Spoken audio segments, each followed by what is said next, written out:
वाय नमस्तुभ्यं। मेरे चैनल में आप सभी का बहुत बहुत स्वागत है।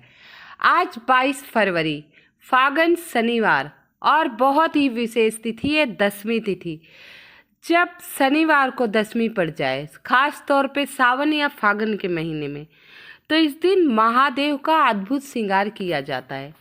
इस दिन महादेव का श्रृंगार करने का विधान है और इस उपाय से, ये उपाय अगर आप कर लेते हैं तो आपके जीवन से सारी परेशानियां दूर हो जाएंगी, सारी समस्याएं दूर हो जाएंगी। तो आइए जानते हैं प्रभु का श्रृंगार किस प्रकार करना है और इसमें क्या क्या सामग्री लगेगी। तो आपको क्या चाहिए, 1 लोटा जल आप अपने घर से भर लीजिएगा। साफ सुथरा स्वच्छ जल 1 लोटा जल आपको भर लेना है और थोड़ा सा आपको शहद ले लेना है। शहद आपको लेना है, थोड़ा सा आपको क्या लेना है, शहद ले लीजिए। इसके बाद आपको इसमें चाहिए श्रृंगार के लिए समी पत्र। आजकल बहुत ही आसानी से समी पत्र मिल जाता है, कहीं ना कहीं लगा हुआ, मंदिरों में हर जगह आप समी पत्र मिल जाता है। तो समी पत्र आपको विषम संख्या में लेना है, 11, 21, 51 पर्याप्त मात्रा में ले लेना है। ठीक है, पर्याप्त मात्रा में ले लेना है। हमने 1 लोटा जल, 11, 21 जो आपकी इच्छा हो, समी पत्र और थोड़ा सा शहद। अब इन्हीं से हमें बाबा का श्रृंगार करना है। कैसे करना है, सुबह से लेकर शाम तक किसी भी समय ये उपाय आप कर सकते हैं। किसी भी समय ये उपाय आप कर सकते हैं। भगवान भोलेनाथ शनिवार दसवीं तिथि पर अगर भगवान भोलेनाथ का जो इस प्रकार श्रृंगार कर देता है, उस पर बाबा भोलेनाथ की कृपा सदा बनी रहती है। उसके जीवन से सारी समस्याएं दूर हो जाती हैं, हर विघ्न बाधा सब दूर हो जाते हैं। तो ये सारी सामग्री लेकर हमें कहाँ जाना है, शिव मंदिर। कहाँ जाना है, शिव मंदिर। देखिए, उपाय पूर्णतः श्रद्धा विश्वास से, मन में आस्था हो, विश्वास हो तो ही करिएगा।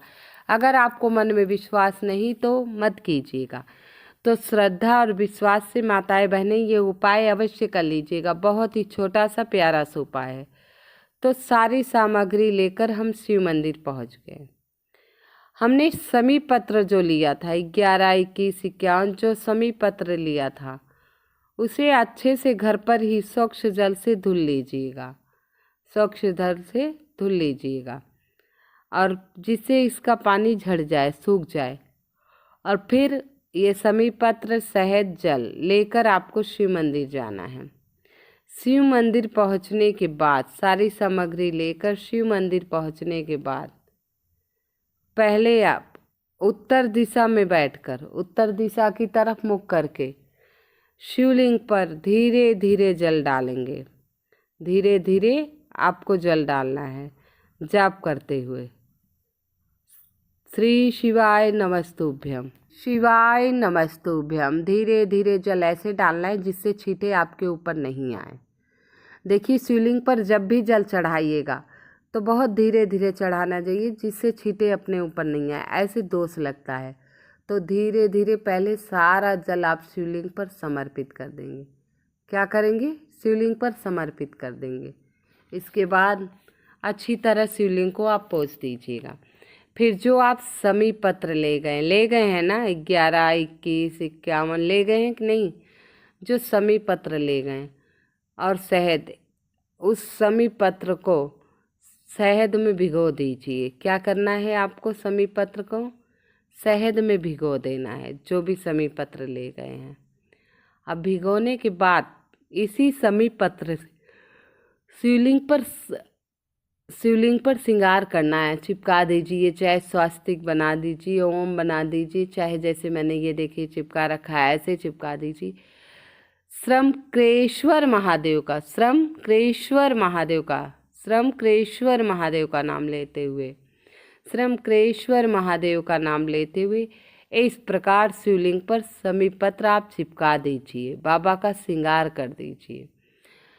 श्रमक्रेश्वर महादेव का नाम लेते हुए, श्रमरेश्वर महादेव का, शमश्रेश्वर महादेव का नाम लेते हुए आप चिपका दीजिए। मात्र ये छोटा सा उपाय अगर शनिवार ये दशमी छोटा को सा कर उपाय लें, शनिवार दशमी को आप कर लेंगे तो आपकी सारी समस्याएं दूर हो जाएंगी। अगला उपाय बताने से पहले आप सभी से निवेदन है, कृपया मेरी वीडियो को लाइक एवं सब्सक्राइब अवश्य कर दीजिएगा। कमेंट में हर हर महादेव अवश्य लिख दीजिएगा। कमेंट में हर हर महादेव अवश्य लिख दीजिएगा। तो बहुत ही प्यारा सा महीना चल रहा है फागुन मास। जैसे कि आप लोगों को पता है, शिवरात्रि के ये 15 दिन, फागुन मास में शिवरात्रि के पहले जो 15 दिन होते हैं वो महादेव को अत्यंत प्रिय होते हैं। जैसे महादेव को सावन का महीना बहुत प्रिय होता है, वैसे ही ये फागुन मास भी बहुत प्रिय है भगवान भोलेनाथ को। तो आइए अगले उपाय भी प्रभु का श्रृंगार करना है।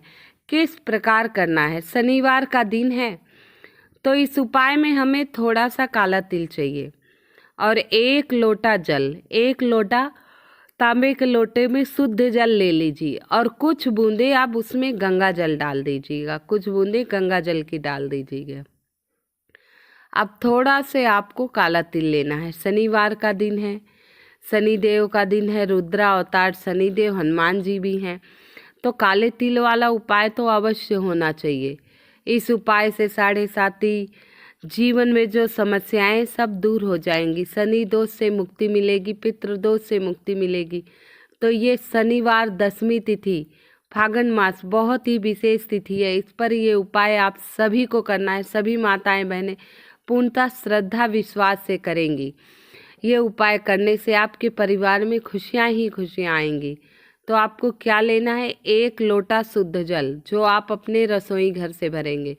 जो जल हम रसोई घर से भरकर शिवलिंग पर समर्पित करते, इससे ग्रह दोष दूर होता है। तो 1 लोटा जल ले लीजिए। कुछ काले तिल चाहिए आपको और 1 पीपल का पत्ता, मुलायम पत्ता। आप शनिवार के दिन मत तोड़िए, गिरा होगा आसपास, तो वहाँ एक स्वच्छ पत्ता ले लीजिए, घर लाकर धुल लीजिएगा। और शहद हमने तिल ले लिया, थोड़ा सा शहद लिया, 1 लोटा शुद्ध जल और 1 गोलबत्ती का दीपक ले लीजिए। मंदिर तो जा ही रहे हैं तो 1 गोलबत्ती का आप दीपक ले लीजिए। अब ये सारी सामग्री लेकर आपको शिव मंदिर आना है। कहाँ आना है? शिव मंदिर। ये उपाय आपको शिव मंदिर करना है। सुबह से लेकर शाम तक किसी भी समय कर सकते हैं। प्रदोष काल सबसे उत्तम माना गया भगवान भोलेनाथ के पूजन के लिए।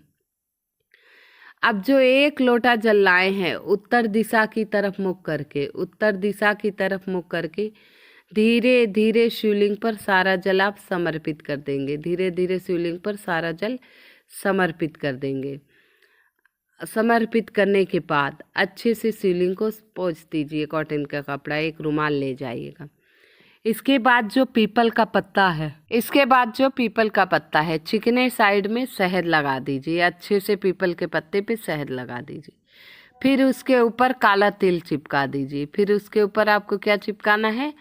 काला तिल थोड़ा सा चिपका दीजिए और फिर शिवलिंग पर ये पत्ता इस प्रकार चिपका दीजिए। आपको श्रमकेश्वर महादेव का नाम लेते हुए शिवलिंग पर इस प्रकार पत्ते को चिपका दीजिएगा।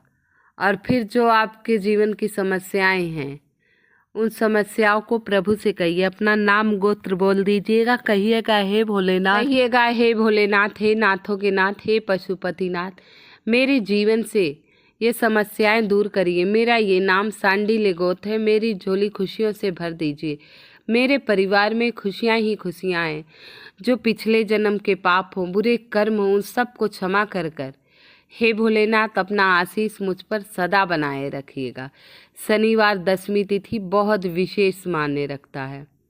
आइए अंतिम और सबसे सरल, सबसे छोटा सा उपाय जो सभी को करना है, बहुत ही अनिवार्य है ये उपाय करना आप सभी को। 1 लोटा सादा जल ले लीजिए, गंगा जल मिला हुआ, उसमें कुछ बूंदे गंगा जल की डाल दीजिए और काला तिल उसमें थोड़ा सा डाल दीजिए, 1 काली मिर्च। अब ये लेकर आपको शिव मंदिर जाना है। शनिवार दशमी तिथि है, शनि दोष से मुक्ति के लिए ये उपाय करना है, पितृदोष से मुक्ति के लिए उपाय करना है, शिव कृपा पाने के लिए। और 1 गोलबत्ती का दीपक, काला तिल थोड़ा सा 1 चुटकी ले जाइए। शिव मंदिर जाकर उत्तर दिशा की तरफ मुख करके धीरे धीरे सारा जल शिवलिंग पर चढ़ा देना है। इसके बाद जलाधारी से जो जल नीचे की तरफ गिर रहा है, थोड़ा सा एक कटोरी में ले लेना है जल। आपको एक कटोरी में जल ले लेना है। इसके बाद गोल बत्ती का दीपक ले गए, उस दीपक को प्रज्वलित कीजिए। दीप मंत्र पढ़ते हुए दीपक को प्रज्वलित कर दीजिए। दीप मंत्र पढ़ते हुए और काले तिल का आसन लगा दीजिए। एक चुटकी काला तिल दाहिने हाथ में ले लीजिए। अपनी मनोकामना कहते हुए भक्त तुमरुका का नाम ले। भक्त तुमरुका का नाम लेकर एक चुटकी काला तिल जलते हुए दीपक में डाल दीजिए। अब जो जल जलाधारी से नीचे गिरा है, आप उसे घर लाकर अपने घर में छिड़काव कर दीजिए। इससे आपके घर की नकारात्मक ऊर्जा दूर हो जाएगी, सकारात्मक ऊर्जा का वास होगा। आपके घर में सुख, समृद्धि, शांति बनी रहेगी। उन्नति एवं तरक्की के रास्ते खुलेंगे। हर उपाय आपको पूर्णतः श्रद्धा एवं विश्वास से करना है। एक लोटा जल हर समस्या का हल। छोटा छोटा उपाय हमारे जीवन में बहुत ही बदलाव लाते। उन्नति एवं तरक्की की तरफ हमारा जीवन अक्सर होता है। तो आप सभी से निवेदन है, कृपया मेरी वीडियो को लाइक एवं सब्सक्राइब अवश्य कर दीजिएगा। कमेंट में हर हर महादेव अवश्य लिख दीजिएगा। श्री शिवाय नमस्तुभ्यम, श्री शिवाय नमस्तुभ्यम, श्री शिवाय नमस्तुभ्यम, श्री शिवाय नमस्तुभ्यम।